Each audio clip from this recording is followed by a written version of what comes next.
വിജയേട്ടാ നമസ്കാരം. നമസ്കാരം. മുഹമ്മദ് യൂനിസ് ബംഗ്ലാദേശിലെ ഇപ്പോഴത്തെ ഇടക്കാല ഉപദേഷ്ടാവ്.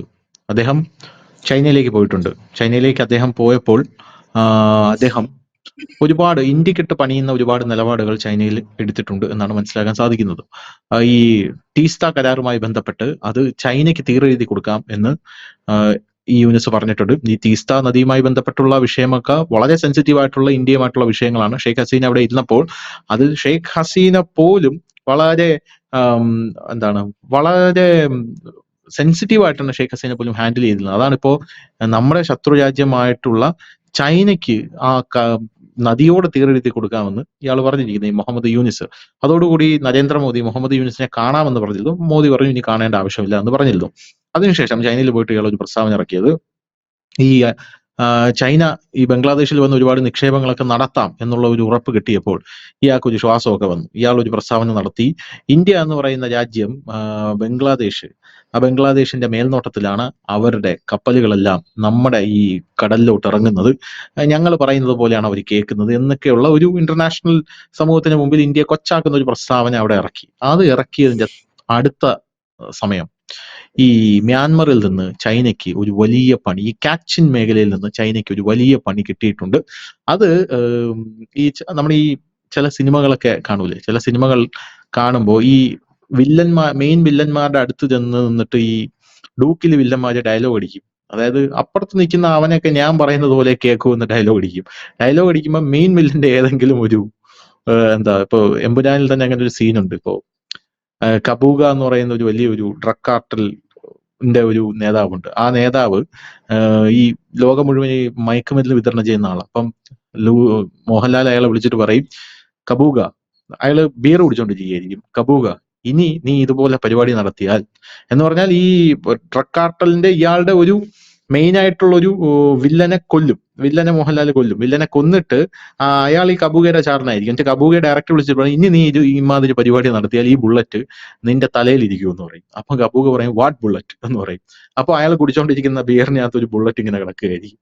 അപ്പൊ അങ്ങനെ അവിടെ പോയി അത് ഇടാൻ കഴിവുള്ള ഒരു നായകനാണെന്ന് കാണിക്കുന്നത്. അപ്പൊ അതുപോലെ ബംഗ്ലാദേശ് അല്ല, യവൻ വന്ന് പറയുന്നത് കേട്ടിട്ട് നമ്മളോട് കളിക്കാൻ നിന്നാൽ ഇതായിരിക്കും നിന്റെയൊക്കെ അവസ്ഥ എന്ന് കാണിച്ചു കൊടുക്കുന്ന രീതിയിലാണ് ഇപ്പോ ചൈനയുടെ ഒരു വലിയ സ്വപ്ന പദ്ധതി കാച്ചിൻ മേഖലയിൽ തടസ്സപ്പെട്ടിരിക്കുന്നത് എന്നാണ് നമുക്കറിയാൻ സാധിക്കുന്നത്. എന്താണ് ഇതിന്റെ പിന്നിൽ ഉള്ള ഒരു സ്റ്റോറി എന്ന് പറയുന്നത്? അതെ, യൂനസ് ഗതിയില്ലാതെ തെക്കൂടെ കൂടിക്കൊണ്ടിരിക്കുകയാണ്. ചൈനയിൽ പോയിട്ട് അദ്ദേഹത്തിന് കിട്ടിയ സ്വീകരണമൊക്കെ വലിയ വാർത്തയാണ്, നമ്മളടക്കം കൊടുക്കുകയും ചെയ്തു. യൂനസ് പറയുന്നതിനൊന്നും ചൈന കാര്യമായി എടുക്കാൻ സാധ്യതയില്ല. യൂനസ് പറയുന്ന ചൈന എന്നല്ല, ഒരു രാജ്യം എടുക്കാൻ സാധ്യതയില്ല. കാരണം നിയമപരമായിട്ട് അതിന് വലിയ വാല്യൂ ഒന്നുമില്ല.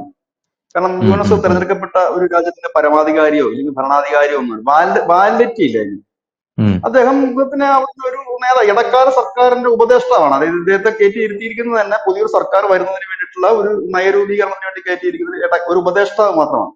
ഇപ്പൊ നമ്മളിപ്പോ നാളെ നമ്മുടെ അജിത് ഡോവൽ പോയിട്ട് അമേരിക്ക റഷ്യയുടെ ഒക്കെ കരാർ ഒപ്പിടാൻ പറ്റില്ല. അവിടെ നമ്മുടെ ഈ രാജ്യത്തിന്റെ ലോകത്തിന്റെ നിയമം അനുസരിച്ച് ഈ രാജ്യത്തിന്റെ പ്രധാനമന്ത്രി തന്നെ പോകണം അതിന്റെ കരാറുകളൊക്കെ ഒപ്പിടാനായിട്ട്. അല്ലാതെ അജിത് ഡോവലിന് ഒപ്പിടാൻ പറ്റില്ല. കേരളത്തിന്റെ കാര്യങ്ങൾ സംസാരിക്കാൻ മുഖ്യമന്ത്രി തന്നെ പോകണം, ചീഫ് സെക്രട്ടറിക്ക് പോകാൻ പറ്റില്ല. അപ്പൊ അന്ന് പറഞ്ഞതുപോലെ ഈ യൂനസ് അവിടെ പോയി വലിയ കാര്യമൊന്നുമില്ല. പക്ഷെ അദ്ദേഹം അവിടെ പോയി സംസാരിച്ച വീഡിയോ ഭയങ്കര വൈറലാണ്. അദ്ദേഹം അതിൽ പറഞ്ഞത് ഇന്ത്യയുടെ 7 സിസ്റ്റേഴ്സ്, അതായത് നമ്മുടെ ഈ വടക്കിഴക്കൻ സംസ്ഥാനങ്ങളാണ് അദ്ദേഹം ഉദ്ദേശിച്ചത്. അവർക്ക് കടലിൽ ഇറങ്ങണമെങ്കിൽ, അതായത് ബംഗാൾ ഉൾക്കടലിന്റെ കാര്യമാണ് ഈ യൂനസ് പറയുന്നത്. ബംഗാൾ ഉൾക്കടലിന്റെ സംരക്ഷകർ ഞങ്ങൾ മാത്രമാണ്, ഇവിടെ ഇറങ്ങണമെങ്കിൽ അത് ഞങ്ങൾ തീരുമാനിക്കണം എന്നാണ്. അതിന്റെ കാര്യം എന്ന് വെച്ചാൽ ഇന്ത്യ അവിടെ ചിക്കൻ നെക്ക് വികസിപ്പിക്കുന്നുണ്ട്. അപ്പൊ അതിനെ വെച്ചിട്ടാണ് ഈ ബംഗ്ലാദേശ് താങ്ങിയത്. ഏതായാലും ചൈന അത് കേട്ടു. ചൈന അതിനകത്ത് എസ് നോ എന്ന് പറയും. കാരണം എസ് പറയേണ്ട ആവശ്യമില്ല. കാരണം ഈ പറയുന്ന ഈ മുഹമ്മദ് യൂനിസ് എന്ന് പറയുന്ന ആളുമായിട്ട് ഒരു കരാർ ഒപ്പിടാൻ പറ്റില്ല. കാരണം അതൊരു വ്യവസ്ഥാപിതമായ ഒരു കാര്യത്തിലല്ല നിൽക്കുന്നത്. നാളെയോ ഇപ്പൊ തിരിച്ചു വരുമ്പോ തന്നെ എത്ര ദിവസം പുള്ളി അവിടെ ഉണ്ടാകുമെന്ന് പോലും അറിയത്തില്ല. അപ്പൊ അങ്ങനെയൊന്നും അവരെന്താ ചെയ്യത്ത്, ഒരു രാജ്യവും ചെയ്യാറില്ല. അങ്ങനെ ഈ യൂനസ് 29 തിരിച്ചിങ്ങ് വന്നതിന് തൊട്ട് പിന്നാലെ ഇപ്പൊ വരുന്നൊരു വാർത്ത, ഈ മ്യാൻമാറിലെ ചൈനയുടെ വലിയ ഉണ്ടായിരുന്ന കാച്ചിൻ മേഖലയില് കാച്ചിൻ ഇൻഡിപെൻഡൻസ് ആർമി എന്ന് പറയുന്ന ഒരു സായുധ ഗ്രൂപ്പ്, അവിടെ കാച്ചിൻ സ്വതന്ത്രമാക്കാൻ ആഗ്രഹിച്ചിരുന്ന ഒരു സായുധ ഗ്രൂപ്പ് പിടിച്ചെടുത്തിരിക്കുന്നു എന്നുള്ളൊരു വാർത്തയാണ് പുറത്തു വരുന്നത്. ഈ മ്യാൻമാറിനെ സംബന്ധിച്ച് നമുക്ക് ഇപ്പൊ ഈ അരക്കൻ ആർമിയെ മാത്രമേ നമുക്ക് അറിയത്തുള്ളൂ. പക്ഷെ അരക്കൻ ആർമി മാത്രമല്ല മ്യാൻമാറിലെ പ്രധാന പ്രശ്നം എന്താണെന്ന് വെച്ച് കഴിഞ്ഞാല് അതിന് സപ്രഷൻ ആണ് അവിടുത്തെ എല്ലാ സംഘടനകളും ആഗ്രഹിക്കുന്നത്. ഇപ്പൊ കാച്ചൻ ഇൻഡിപെൻഡൻസ് ആർമി എന്ന ആ സംഘടനയുടെ എല്ലാ കാലത്തെയും മുദ്രാവാക്യം കാച്ചൻ മേഖല, അതായത് കാച്ചൻ മേഖലയുടെ പ്രത്യേകത ക്രിസ്ത്യാനി താമസിക്കുന്ന ഏറ്റവും കൂടുതൽ ക്രിസ്ത്യാനികളാണ് പറഞ്ഞത്. ഈ കാച്ചൻ മേഖല സ്വന്തമാക്കുക എന്നുള്ളതാണ് കാച്ചൻ ഇൻഡിപെൻഡൻസ് ആർമിയുടെ ലക്ഷ്യം. അരക്കൻ ആർമിയുടെ ലക്ഷ്യം എന്താണ്? അരക്കൻസ് താമസിക്കുന്ന സ്റ്റേറ്റുകളെ മോചിപ്പിക്കുക എന്നുള്ളതാണ് അവരുടെ ലക്ഷ്യം. ഇനി ഇത് കൂടാതെ മറ്റ് ഒരു വിഭാഗമുണ്ട്, Karen National Liberation Army. Karen National Liberation Army എന്ന് പറയുന്ന സംഘടനയുണ്ട്. അവരുടെ ലക്ഷ്യം കരേൻ എന്ന് പറയുന്ന സ്റ്റേറ്റ് സ്വതന്ത്രമാക്കുക എന്നുള്ളതാണ്. റോഹിംഗ്യകൾക്കുണ്ട് അരക്കൻ റോഹിംഗ്യ സാൽവേഷൻ ആർമി എന്ന് പറഞ്ഞിട്ടുണ്ട്. അതായത് അരക്കൻ പ്രദേശത്തുള്ള റോഹിംഗ്യകളുടെ കയ്യിലുള്ള സ്റ്റേറ്റുകൾ സ്വതന്ത്രമാക്കണമെന്നാണ് അവരുടെ ആഗ്രഹം. അങ്ങനെ എല്ലാവർക്കും സ്വതന്ത്ര, അതായത് മ്യാൻമാർ മുഴുവൻ പിടിച്ചെടുക്കണമെന്നോ അല്ലെങ്കിൽ മ്യാൻമാർ മുഴുവൻ ഭരണം നടത്തണമെന്നോ ഇവർക്ക് ആർക്കും ആഗ്രഹമില്ല. ഇവരുടെ പ്രദേശങ്ങൾ സേഫ് ആക്കുക എന്നുള്ളതാണ്. കുറച്ചുകൂടെ ലളിതമായിട്ട് നമ്മൾ പറഞ്ഞു കഴിഞ്ഞാല് നമ്മുടെ ഈ ISIS ഒക്കെ അധികാരം പിടിക്കുന്നുണ്ടില്ലേ, അപ്പൊ അവര് പിടിച്ചിട്ട് സിറിയയുടെ കുറച്ച് ഭാഗം മറ്റവർക്ക്, ഈ അൽഖ്വയ്ദയ്ക്ക് ഈ ഭാഗം, മറ്റവർക്ക് ഈ ഭാഗം എന്ന് പറയുന്നതൊക്കെ ഈ സിസ്റ്റം തന്നെയാണ് അവിടെ പോകുന്നത്. അപ്പം ഇതിനകത്ത് ഈ കാച്ചൻ മേഖലയ്ക്ക് മറ്റൊരു പ്രത്യേകത ഉണ്ട്. ഇന്ത്യക്ക് വളരെ നിർണായകമായ പ്രദേശമാണ്. മുമ്പ് നമ്മൾ കേട്ടിരുന്നു ക്രിസ്തീയ രാജ്യം വരുന്നു, ക്രിസ്തീയ രാജ്യം വരുന്നു എന്ന് കേട്ടില്ലേ? അത് ഈ കാച്ചൻ മേഖലയും നമ്മുടെ മണിപ്പൂരും ചില മിസോറാം ഒക്കെ ചില വടക്കിഴക്ക് സംസ്ഥാനങ്ങളും ബംഗ്ലാദേശിലെ ചില പ്രദേശങ്ങളൊക്കെ ചേർത്തിട്ടായിരുന്നു ഈ ക്രിസ്തീയ രാജ്യം വരുന്നു എന്ന് പറയുന്നത്. അതിനകത്ത് ഈ മ്യാൻമാറിന്റെ ഭാഗമാണ് ഈ കാച്ചൻ എന്ന് പറയുന്നത്.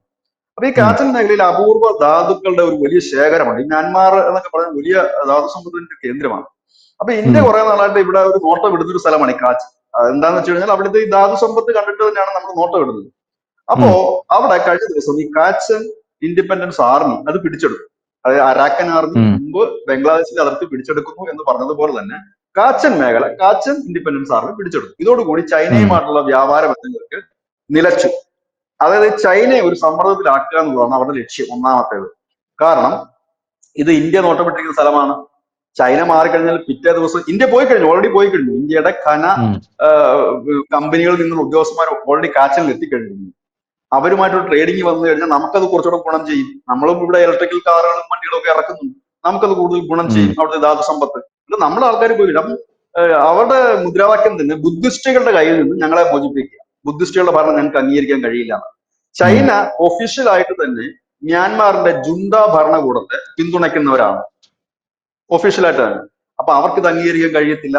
ട്രേഡിങ് നിർത്തിവെച്ചു. അതായത് ബംഗ്ലാദേശിലെ യൂനസ് ഒക്കെ ഗിർവാണം അടിച്ച് വന്നതിന് തൊട്ട് പിന്നാലെ ചൈനയ്ക്കാണ് പണി കിട്ടിയത്. ചൈനയെ സംബന്ധിച്ച് ഇപ്പൊ അതൊരു കാരണം ഈ അവിടെ നിന്ന് ഇറക്കുമതി ചെയ്തിരുന്ന ഈ ധാതു വില ഭയങ്കരമായി ചൈനയിൽ കൂടിയിരിക്കുക. എന്ത് ചെയ്യണമെന്ന് ചൈനയ്ക്ക് വലിയ പിടുത്തമില്ല. കാരണം ഇവിടെ ഇവര് അടിച്ചമർത്തുക എന്ന് പറഞ്ഞാൽ ചൈന അങ്ങനെ ഒരു അടിച്ചമർത്തലിൽ മുതിരില്ല. ഇനി ജുണ്ടകളെ കൊണ്ട് അങ്ങനെ ഒരു അടിച്ചമർത്തലിൽ മുതിരാമെന്ന് വെച്ചാൽ ഇപ്പോഴത്തെ സാഹചര്യം നടക്കില്ല. ഇനി എങ്ങനെ സമവായത്തിലേക്ക് എത്താമെന്ന് അറിയില്ല. ഇവിടെയാണ് ഇന്ത്യ കയറി കളിക്കുന്നത്. ഈ അവസരം മുതലെടുത്തുകൊണ്ട് ഇന്ത്യ കാച്ചൻ മേഖലയിലേക്ക് കടന്നു കയറുകയാണ്. അതായത് ഒരു സ്ഥലത്ത് ഇന്ത്യ ഒതുക്കാൻ ബംഗ്ലാദേശ് ചൈനയെ പോയിട്ട് വലിയ തന്ത്രങ്ങൾ മെനയുമ്പോൾ ഇപ്പൊ ഇന്ത്യയുടെ കയ്യിൽ പോകാതെ ചൈനയുടെ ഈ പ്രദേശങ്ങൾ തിരിച്ചു പിടിക്കാനാണ് ചൈന ആലോചിച്ചുകൊണ്ടിരിക്കുന്നത്. കാരണം കാച്ചൻ മേഖലയിൽ പോയിട്ട് ഇന്ത്യ അവിടെ ഖനനവും കാര്യങ്ങളൊക്കെ നടത്തി കഴിഞ്ഞ സംഭവം കളി മാറും. കാരണം ഇന്ത്യക്ക് അത് ഗുണപ്പെടും. ഇതാണ് ഇപ്പോൾ നടക്കുന്നത്. അതുകൊണ്ട് തന്നെ ഒരു കാര്യം വ്യക്തമായി, യൂനിസ് പറഞ്ഞിട്ട് പോയതിന് വലിയ വാല്യൂ ഇല്ലെങ്കിലും ചൈന അതൊന്നും മുകളിലെടുക്കാൻ സാധ്യതയില്ല. കാരണം അവരെ സംബന്ധിച്ച് ഇപ്പം ഇന്ത്യ ഇവിടെ കടന്നു കയറുന്നതിന് ചെറുക്കുക എന്നുള്ളതാണ് അവരുടെ ലക്ഷ്യം. ഇതാണ് മ്യാൻമാറിന്റെ ഇപ്പൊ കറണ്ട് ആയിട്ട് നിൽക്കുന്ന ഒരു പൊളിറ്റിക്സ്. ഏതായാലും ഈ മ്യാൻമാറിൽ ഇപ്പൊ നടന്നു വരുന്ന സംഭവത്തിൽ ഇന്ത്യയുടെ റോൾ എന്താണെന്ന് വെച്ചാൽ നമ്മൾ ജുണ്ടകളെ പിന്തുണയ്ക്കുന്നുണ്ട്. കാരണം ഒഫീഷ്യൽ പിന്തുണയാണ്, കാരണം അവരാണല്ലോ ഇപ്പൊ ഒഫീഷ്യൽ സൈന്യം. അരക്കൻ ആർമിയെ പിന്തുണയ്ക്കുന്നുണ്ട്. ഇപ്പൊ പുറത്തു വരുന്ന വാർത്തകളൊക്കെ ശരിയാണെന്നുണ്ടെങ്കിൽ നമ്മൾ ഈ കാച്ചൻ ഇൻഡിപെൻഡൻസ് ആർമിയെ പിന്തുണയ്ക്കുന്നുണ്ട്. അതായത് നമുക്ക് വേണ്ട സകലമാന ജനത്തിനെ നമ്മൾ പിന്തുണയ്ക്കുന്നുണ്ട്. ഒഫീഷ്യലായിട്ട് പറഞ്ഞ ജുണ്ടകളെ നമ്മൾ പിന്തുണയ്ക്കുന്നുണ്ട്, കാരണം അവരാണല്ലോ കാര്യങ്ങൾ നോക്കുന്നത്. ഇവരെയും പിന്തുണയ്ക്കുന്നുണ്ട്. അങ്ങനെ സകലമാന പേരെയും പിന്തുണച്ചു കൊണ്ടുപോകുന്നത് നമ്മുടെ ചൈന അങ്ങനെ അല്ല ചെയ്യുന്നത്. ചൈന ചെയ്യുന്നുണ്ട് ഇത്, ചൈന ജുണ്ടകളെയാണ് പിന്തുണയ്ക്കുന്നത്. ഒപ്പം തന്നെ ചൈനയുടെ അതിർത്തിയിലുള്ള ഈ വിഘടനവാദി ഗ്രൂപ്പുകൾക്ക് ചൈന സപ്പോർട്ട് ചെയ്യുന്നുണ്ട്. ഈ അരക്കൻ ആർമീസിനെ ചൈന സപ്പോർട്ട് ചെയ്യുന്നില്ല. കാരണം അവരുമായി വലിയ ദൂരം ഇവര് ദൂരം മാറിയിട്ടാണ്. എന്നാൽ ചൈനയും ഇതേ പണി തന്നെ, ഇന്ത്യ ചെയ്യുന്ന അതേ പണി തന്നെ ചൈനയും ചെയ്യുന്നുണ്ട്. ചില ഗ്രൂപ്പുകൾക്ക് അവരും ഫണ്ട് ചെയ്യുന്നുണ്ട്. അങ്ങനെ എല്ലാവരും കൂടെ ഫണ്ട് ചെയ്ത് കുളമാക്കിയിട്ടിരിക്കുന്ന ഒരു രാജ്യമാണ് ഈ മ്യാൻമാർ. അതിൽ നിന്ന് ഇപ്പൊ നടക്കുന്ന അവിടുത്തെ ഒരു ഫൈറ്റ് എന്ന് വെച്ചാൽ അവിടെയുള്ള ഈ ധാതുസമ്പത്തും കാര്യങ്ങളും എങ്ങനെ അടിച്ചു മാറ്റാം, അല്ലെങ്കിൽ എങ്ങനെ തങ്ങളുടെ ഭാഗത്തേക്ക് എത്തിക്കാം, അല്ലെങ്കിൽ തങ്ങൾക്ക് ഒരു വരുമാന മാർഗം ഉണ്ടാക്കാം എന്നുള്ള ചിന്തയാണ് ഇന്ത്യയും ചൈനയും എത്തിച്ചിരിക്കുന്നത്. അവിടെയാണ് കുറെ ഡയലോഗുകളുമായിട്ട് ഈ ബംഗ്ലാദേശിനെ പോലെ ഉള്ള ഒരു രാജ്യം അവിടെ ചെന്ന് നിൽക്കുന്നത്. അപ്പൊ അതിന് യാതൊരു പ്രസക്തി. ഇത് പറഞ്ഞതിന് തൊട്ട് പിന്നാലെയാണ്, അതായത് ചൈനയുടെ അടുത്ത് ഈ ഡയലോഗ് യൂനസ് പറഞ്ഞ് തിരിച്ചു വരുമ്പോൾ യൂനസ് പോലും നടുങ്ങിയിട്ടുണ്ടാകും ഒരു പക്ഷെ. കാരണം ഞാനിത് പറഞ്ഞു തീരുന്നതിന് മുമ്പ് ചൈനയുടെ തന്നെ ഒരു ഭാഗം അവന്മാര്, അല്ലെങ്കിൽ അവന്മാരെന്നല്ല ഞാൻ പറയുന്നില്ല, അവന്മാരുടെ തന്നെ ഒരു പ്രോക്സി ഇല്ലെങ്കിൽ അവരുടെ പിന്തുണയുള്ള ഒരു ടീം പിടിച്ചെടുത്തിരിക്കുന്നു എന്നൊരു തോന്നൽ യൂനസിന് തന്നെ ഒരു പക്ഷെ വന്നിരിക്കാം. ഏതായാലും ബംഗ്ലാദേശിന്റെ വിഷയത്തിലൊന്നും ചൈന പെട്ടെന്ന് കയറി ഇടപെടാനുള്ള യാതൊരു സാധ്യതയില്ല. അവർക്ക് ഒരുപാട് താല്പര്യങ്ങളുണ്ട്. അതിനൊരു സർക്കാർ വരുന്ന വലിയൊരു സംവിധാനം വരുന്നവരെ അവരെ കാത്തിരിക്കാൻ ഒരുപക്ഷെ തയ്യാറായേക്കുമായിരിക്കും. അപ്പൊ ഇതാണ് മ്യാൻമാറിന്റെ ഇപ്പോൾ ഒരു ലേറ്റസ്റ്റ് പൊളിറ്റിക്സും കാര്യങ്ങളും. ഇതാണ് ഇപ്പോൾ നമുക്ക് ബംഗ്ലാദേശിൽ നടക്കുന്നത്, ബംഗ്ലാദേശുമായി ബന്ധപ്പെട്ട് മ്യാൻമാറിൽ നടക്കുന്നത്, ഇന്ത്യ ചൈന ബന്ധം. കഴിഞ്ഞ ദിവസം ഒരു വലിയ വാർത്ത ഇന്റർനാഷണൽ തലത്തിൽ നിന്ന് വന്നിരുന്നു. ഇന്ത്യയും ചൈനയുമായിട്ട് ഇപ്പോൾ വലിയ രീതിയിലുള്ള ഒരു അടുപ്പം മുൻപോട്ട് കൊണ്ടുപോകുന്നുണ്ട്. കാരണം അവരെ സംബന്ധിച്ച് ഇപ്പൊ ട്രംപിന്റെ താരിഫ് യുദ്ധം വന്നു കഴിഞ്ഞാൽ ഇന്ത്യക്കും അത് ഒരു തരത്തിൽ ക്ഷീണപ്പെടും, ചൈനയ്ക്കും അത് വരും. ഒപ്പം തന്നെ ഇന്ത്യയെ സംബന്ധിച്ച് കൂടുതൽ നേട്ടങ്ങൾ ഉണ്ടാക്കാൻ അത് ഉപകരിക്കും. കാരണം ഈ താരിഫ് യുദ്ധത്തിൽ പൊറുതിമുട്ടിയിരിക്കുന്ന ചില രാജ്യങ്ങളുണ്ട്, യൂറോപ്യൻ യൂണിയൻ രാജ്യങ്ങളടക്കം. അവരുമായിട്ട് ഇന്ത്യ വലിയ രീതി, നമ്മളറിയാം എസ് ജയശങ്കർ 2 ആഴ്ചക്ക് മുമ്പ് യൂറോപ്യൻ യൂണിയൻ രാജ്യങ്ങൾ സന്ദർശിക്കാൻ പോയിരുന്നു, അത് ഇതിനു വേണ്ടിയിട്ടായിരുന്നു. ഇപ്പൊ പുതിയൊരു സഖ്യം രൂപപ്പെട്ടിട്ടുണ്ട്. ദക്ഷിണ കൊറിയ, ജപ്പാൻ, ചൈന. ഈ താരിഫ് യുദ്ധത്തിന്റെ പശ്ചാത്തലത്തിൽ അവർ സംയുക്തമായി നിൽക്കാൻ തീരുമാനിച്ചു. ഈ ജപ്പാനൊക്കെ അമേരിക്കയുടെ അടുത്ത കക്ഷികളാണെന്ന് കൂടെ ആലോചിക്കുന്നുണ്ട്, ഈ ദക്ഷിണ കൊറിയയും ഒക്കെ. അവർ ഇങ്ങോട്ടേക്ക് ചായ്വ് കാണിക്കും. ഞാൻ പറഞ്ഞു, ജിയോ പൊളിറ്റിക്സ് മുഴുവൻ മാറുകയാണ്. അവിടെ ഈ ബംഗ്ലാദേശിൽ പോയിട്ട് ഇപ്പോഴത്തെ ഒരു സർക്കാർ പോയിട്ട് ഒരു കുന്തവും അവിടെ ചെയ്യാനില്ല. ഏതായാലും ഈ അറം പറ്റിയെന്നൊക്കെ പറയുന്ന കണക്കായിപ്പോയി. അവിടെ ചെന്നിട്ട് വലിയ ഗീർവാണൊക്കെ മുടക്കി ചൈനയെ കൊണ്ട് വിളിക്കുമ്പോൾ ചൈനയുടെ സ്വന്തം പ്രദേശം സംരക്ഷിക്കാൻ എന്ത് ചെയ്യണമെന്ന് ആലോചിച്ചുകൊണ്ടിരിക്കുന്ന അവസ്ഥയിലാണ് ഇപ്പോൾ. ഏതായാലും ധനുഷ നടനെ കുറിച്ച് പറഞ്ഞ, സിനിമയെ കുറിച്ച് പറഞ്ഞ ഭാഗം അക്ഷരാർത്ഥത്തിൽ കറക്റ്റ് ആണ്. അപ്പം ടെൻഷൻ അടിച്ചിട്ട് എങ്ങനെങ്കിലും എന്റെ പ്രശ്നം തീർക്കട്ടെ, അത് കഴിഞ്ഞിട്ട് നിന്റെ പ്രശ്നം തീർക്കാൻ എന്നൊരു നിലയിലേക്കാണ് ഇപ്പോൾ ചൈന നിൽക്കുന്നത് എന്ന് വേണം നമുക്ക് ഇതിൽ നിന്ന് മനസ്സിലാക്കാനും പറയാനുമായിട്ട്. ഏതായാലും അരക്കൻ ആർമി മാത്രമല്ല, കാച്ചൻ ഇൻഡിപെൻഡൻസ് ആർമി കൂടെ ഇനി നമ്മുടെ വാർത്തകളിലൊക്കെ വരാൻ പോകുന്നു. ഇനി അവരുടെ ആക്രമണങ്ങളുടെ കഥകളായിരിക്കും ഇനി എല്ലാത്തിലും വരാൻ പോകുന്നത്. പക്ഷെ കാച്ചൻ ഇൻഡിപെൻഡൻസ് ആർമി എന്ന് പറയുമ്പോൾ ആരും അവര് RSSകാർ പിന്തുണയ്ക്കുന്നവരാണെന്നൊന്നും പറയരുത്. അവർ ക്രിസ്ത്യൻ ഭൂരിപക്ഷ പ്രദേശമാണ് കാച്ചിൻ മേഖല. അവർക്കൊരു സ്വാതന്ത്ര്യത്തിന് വേണ്ടിയിട്ടുള്ളതാണ്. ചിലപ്പോൾ നമ്മുടെ ചില ആളുകളൊക്കെ വാർത്ത ചെയ്ത് കളഞ്ഞത് RSS കളത്തിലിറങ്ങി സംഘികൾ തന്നെ കാച്ചിൻ ഇൻഡിപെൻഡൻസ് ആർമിയെ പിന്തുണയ്ക്കാൻ സംഘികളോടൊന്നും ബന്ധമൊന്നുമില്ല അതിന്. അത് ക്രിസ്ത്യൻ അത് വേണം അങ്ങനെ പറയാം, അതങ്ങനെ പറയാം, ക്രിസ്ത്യൻ ഇറങ്ങി വേണം പറയും, അങ്ങനെ ആകാം. പക്ഷെ അവരുടെ താല്പര്യത്തിൽ അവർക്ക് ഈ പ്രദേശം ഓരോ സ്റ്റേറ്റുകളും ഇപ്പം ഈ അരക്കൻ ആർമിയുടെ ഒരു സ്റ്റേറ്റ് പിടിച്ചെടുത്താൽ പോരല്ലോ ധനുഷ്, അത് മുമ്പോട്ട് കൊണ്ടുപോകണം. ഇൻകം വേണം അല്ലെ? ഇൻകം വേണമെങ്കിൽ ആ പിടിച്ചെടുക്കുന്ന സ്റ്റേറ്റിനകത്ത് ഉതകുന്ന കാര്യങ്ങൾ വേണം. ഇപ്പൊ അരക്കൻ ആർമി പിടിച്ചെടുക്കുന്ന സ്ഥലം നോക്കിക്കഴിഞ്ഞാൽ അവരുടെ കയ്യിൽ പോർട്ടുണ്ട്, 2 പോർട്ടുണ്ട്.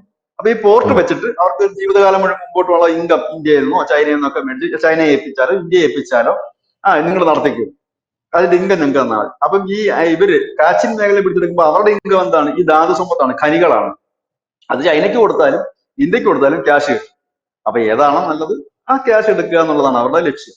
ഇതിൽ ആകെ റോഹിംഗ്യകളുടെ മാത്രമേ ഉള്ളൂ ജീവിക്കാൻ ഒരിടം എന്ന് പറഞ്ഞ് സമരം ചെയ്യുന്നത്. കാരണം അവർക്ക് ഇതിനെങ്കിലും വലിയ ബിസിനസ് താല്പര്യം ഇല്ലെങ്കിൽ ഇൻകം ഒന്നും അവർ നോക്കുന്നില്ല.